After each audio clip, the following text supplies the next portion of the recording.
నమస్కారం. నేను చందు. మానవుడే ఇహలోక మాధవుడు. నిత్య జీవితంలో కొన్ని సమస్యల పరిష్కారం కోసం కాళ్ళరిగేలా తిరుగుతాం. ఎన్నో గుమ్మాలు ఎక్కి దిగుతాం. అలాంటి విపత్కర పరిస్థితుల్లో కొన్ని దైవిక సంఘటనల అప్పటికప్పుడు విలువైన సలహాలు, సహాయాలుగా ఎదురవుతాయి.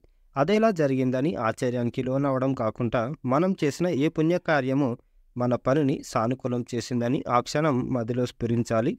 ఈ ఆలోచన మనసును తేటపరిచి మరిన్ని మంచి కార్యాలు చేయడానికి ఉపకరిస్తుంది. మేలు చేసిన వారికి భగవంతుడు మేలు చేయడం, సజ్జనుల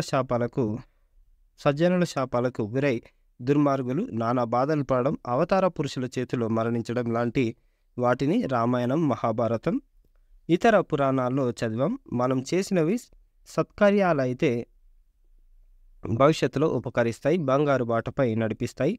దుష్కార్యాలైతే చీటును, బాధను కలిగిస్తాయి, బావిని అగమ్యగోచరం చేస్తాయి. అంటే భవిష్యత్తును అగమ్యగోచరం చేస్తాయి. మనం చేసిన మంచైనా చెడైనా మన వెంట నీడలా వస్తుందని పెద్దలు చెప్తారు.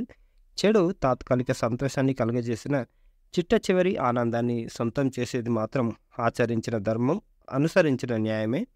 ప్రకృతి ఆహారం ఇవ్వకపోతే మనిషికి మనుగడ ఉండదు. మనిషి తన మీదతో ఒక మెట్టు పైనున్నానని అనుకుంటాడు, కానీ నిజానికి ప్రకృతి ముందు అందరూ తలవంచాల్సిందే. ఒక్కోసారి ప్రకృతి బీభత్సాలు సమస్త జీవజాతిని బెంబేలెత్తిస్తాయి. ప్రకృతి మాత తన సృష్టిని ఆ మాత్రం అదుపాజ్ఞాల్లో పెట్టకపోతే సర్వత్రా విశృంఖలత్వం పెట్టగిపోతుంది.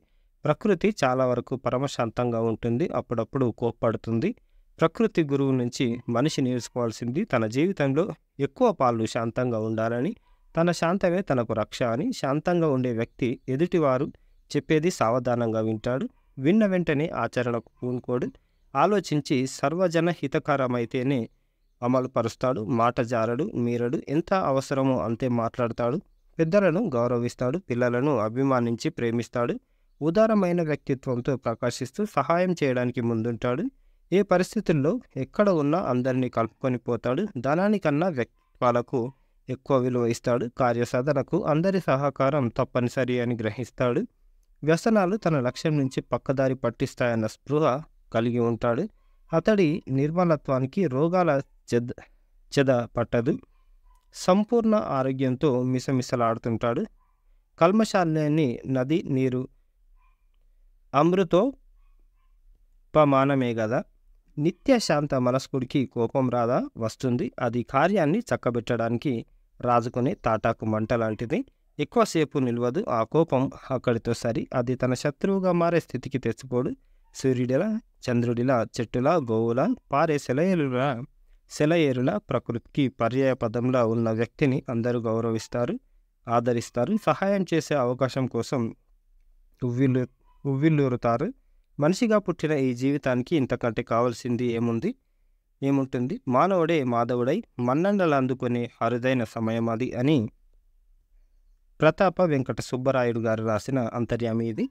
ఇదన్నమాట మానవుడే ఇహలోక మాధవుడు. మనం ఎదుటి వాళ్ళకు మంచి చేస్తే మనకు కూడా మంచి జరుగుతుంది అనేది సారాంశం. చెడు కూడా అంతే. ఎదుటివారికి మన వల్ల అయితే సహాయం చేయాలి, మేలు కోరేదిగా మన ఏదైనా ఉండాలి. ఎవరికైనా అపాయం ఇవ్వద్దు, గుర్తుపెట్టుకోండి. ఇది ఈ రోజుకు సంబంధించిన ఆర్టికల్. లైక్ చేయండి, షేర్ చేయండి, సబ్స్క్రైబ్ చేయండి. Thank you. ధన్యవాదాలు.